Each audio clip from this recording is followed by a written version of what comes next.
So I decided to make something a bit different this week. And what I'm going to do is I'm going to show you a expression interpreter that I built from scratch yesterday. It has three main parts and a REPL that calls into all of those parts and basically parses the expression and interprets it. So the first part is a syntax tree, and that's made up of constants, add and subtract operations, multiply, division, and remainder operations. And these all operate in terms of floats, so a double. And these operations are classes that have an execute method and a print method on it.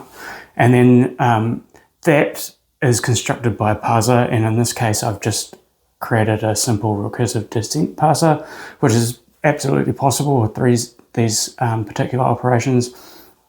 It's not the only kind of parser that you could make. I think it's probably the simplest to understand out of the box. I tend to, for larger projects, would tend to go for an LR parser, which is like, there are two different really ways of dealing with parsing. The first is that you could do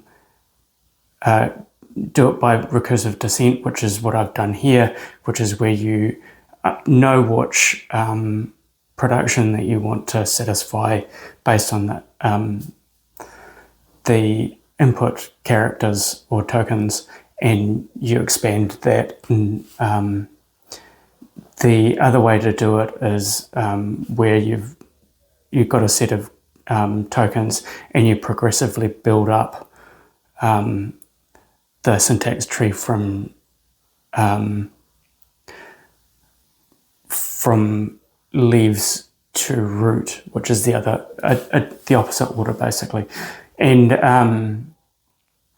yeah, so normally I would do it that way, but because it's such a small grammar and because I wanted to just get this together quickly, I built it from a recursive descent parser instead. The final piece is the tokenizer, which is the bit that takes the input characters, strips out the white space, and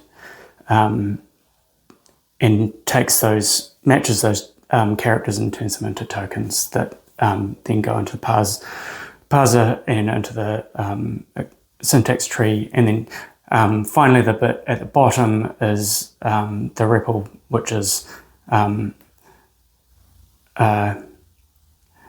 essentially it reads, executes, and prints, and then loops, which is what REPL stands for. So it takes an input string, it parses it first through the tokenizer and then through the parser, and then the result of that is an expression tree, which it calls the execute method on, and then it is able to print the output. And as it's doing that, it prints out the expression tree as it has been parsed. So you get an idea of the structure as it's showing it. And if you like this, please like or comment.